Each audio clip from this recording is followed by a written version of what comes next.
What's going on, Collider Games fans? I'm Caboose, and today what I got for you guys here is a video talking about Borderlands 3 and the weapons of the game, as we have a bit of information as to what to expect from the different corporations that are going to be providing us the bazillion guns that we can obtain within Borderlands 3. All of this is coming from the actual website for the game, and it's been up there for a little while, but we thought we'd cover it for some people who may not know, and considering that we are coming up on the actual reveal day where we're going to see our first unveiling of the gameplay for Borderlands 3, I thought it'd be a great time to talk a little bit about what we can potentially expect to see during that reveal. So starting things off, we have the Atlas Corporation. Now, we actually know through the trailer that we have seen and through some of the information that we have heard about the game that Reese, who is a character that is a protagonist from the Tales from the Borderlands series, which came from Telltale, is actually running the Atlas Corporation. So that is super awesome. I can't wait to see how things unfold in terms of the story from that perspective. But regardless, the weapons here you're seeing on screen look really interesting. I love the designs here. They look crazy,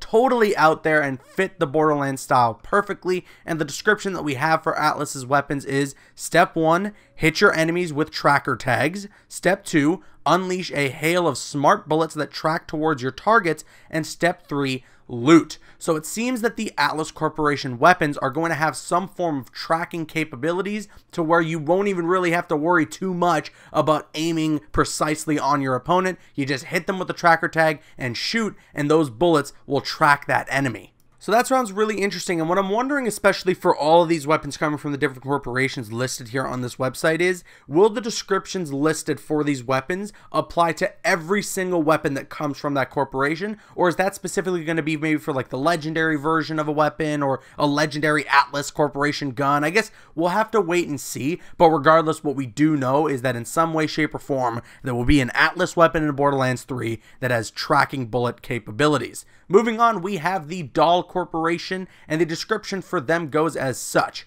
toggle between alternate fire modes depending on your playstyle, your predicament, and your predilection for bonus damage. This sounds not so bad. I mean, it doesn't seem like something I'm extremely intrigued in. However, the option to maybe potentially get a weapon that can shoot as a scout weapon, you know, a shot where it's single fire versus full auto, could be really interesting and could give you a big advantage. I guess we'll have to wait and see depending on what the weapon damage is compared between the select fire modes, but that does sound pretty interesting, I guess. And then moving on, next up we have the COV, or the Children of the Vault, and this is a brand new weapon type coming to Borderlands. Of course, considering that the Children of the Vault is brand new to the franchise, they are the main antagonists of the game. We have the Calypso twins, and the description of these weapons goes as such: enjoy uninterrupted damage dealing courtesy of infinite ammo magazines, occasionally interrupted by unpredictable overheating. That sounds awesome, and the designs for these weapons look amazing as well. I cannot wait to see this in action. We have seen a lot of weapons in the past through Borderlands 1 and 2, and I believe even in the pre-sequel, where there are guns that you can get that have infinite ammo. The Infinity Pistol, of course, comes to mind from Borderlands 2. However, we have never seen it in such a way where they have overheating. So obviously the big question is going to become for these weapons: how fast does it take until the weapon overheats, and how much damage can you deal before it does? But overall, I am very intrigued to see how these Children of the Vault weapons are going to end up working. Up next, we have Hyperion. Some of the cooler looking designs that we've seen for weapons in the Borderlands series, in my personal opinion. I really loved some of the weapons that you can get out of Borderlands 2 from Hyperion. And then in the description for these weapons, it says that you can aim down the sights to take cover behind your weapon mounted shield and keep your finger on the trigger for increased accuracy. That sounds pretty damn helpful, especially if you're in one of those boss battles where there's a bit of an open space. That can come in handy to have a fully weapon mounted shield come out from your gun to give you that defensive advantage. I am super excited to see what the requirements of this are, how long that shield is going to last. And again, as I mentioned previously, does every Hyperion weapon have this? Is there going to be certain legendary weapons that have this? I assume it's going to be from the legendary weapons. That's what makes sense, and it would be really overpowered if every single Hyperion weapon you get your hands on has a weapon mounted shield. Just imagine if you had 4 of them and you just shot out 4 defensive shields to work around. You know, you have just a full circle of shields around you. That could be pretty cool, actually. But regardless, I don't think that's going to be the case. I think it's just going to apply for certain legendary weapons that you get from Hyperion, and for the rest of these weapons corporations. But next up, we got Vladof. And for Vladof, you can augment these rapid-firing, ammo-hungry guns with underbarrel attachments, including tasers, rocket tubes, and additional gun barrels. And you can see some of those examples in the picture that they have shown. So it looks like there could potentially be a silencer. You can get like a grenade launcher attached. So it seems essentially the big play behind Vladof weapons is that there's going to be an underbarrel attachment that does an extra additional piece of damage or helps augment the weapon in some certain way that gives you an advantage. So a silencer maybe can allow you to stealthily take down enemies without alerting the room. If you have a rocket launcher, it shoots rockets, does a ton of damage. I don't think there's too much of an explanation needed there, and so on and so forth. I love the designs in the picture that they have shown on the website here, so I'm very excited to see how these weapons are going to work. And then we got Jacobs. Jacobs weapons are kind of the traditional style looking guns. They still have that Borderlands flair, but they look closest to kind of real guns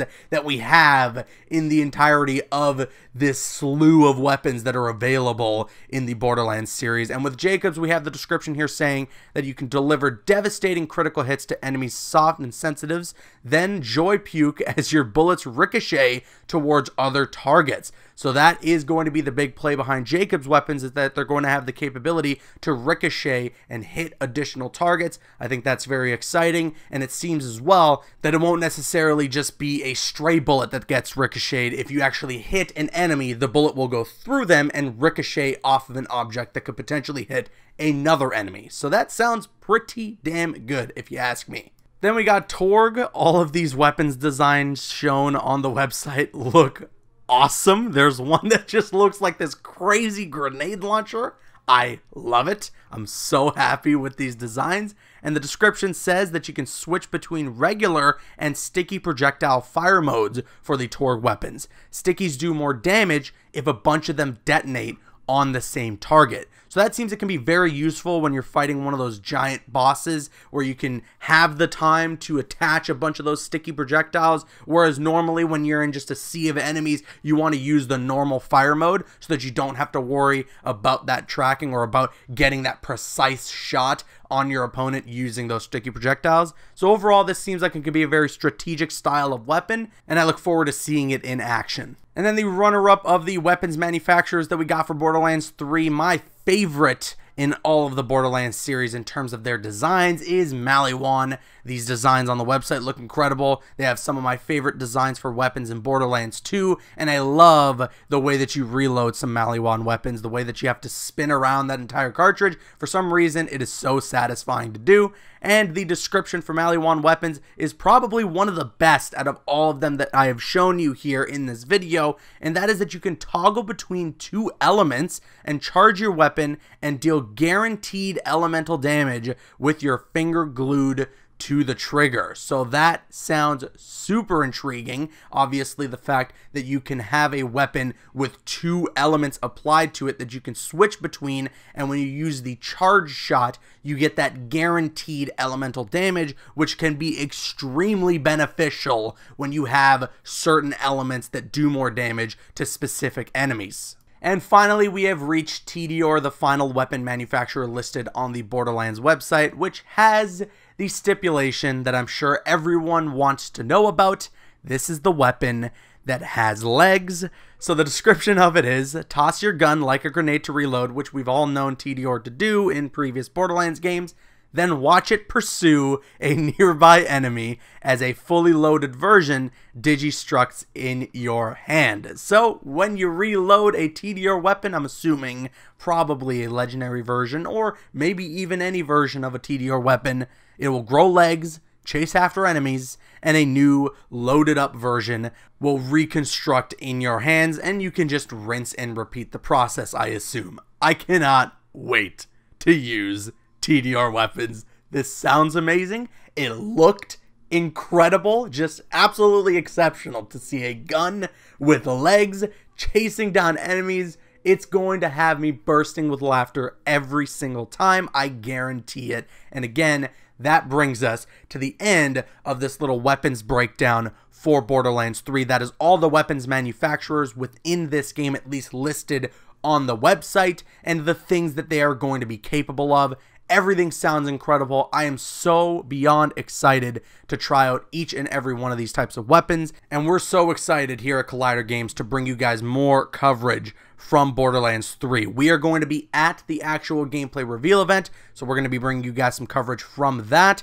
And with that said, that brings the video that we have here to an end, and we're going to kick it to you guys. Which weapon manufacturer is your favorite? Let us know in the comment section below, and if you enjoyed this video, a positive rating would be appreciated, and you can subscribe to the Collider Games channel for more gaming coverage, and while you're at it, follow us on Twitter at Collider Gaming, linked in the description. I've been Caboose, and I'll see you guys later.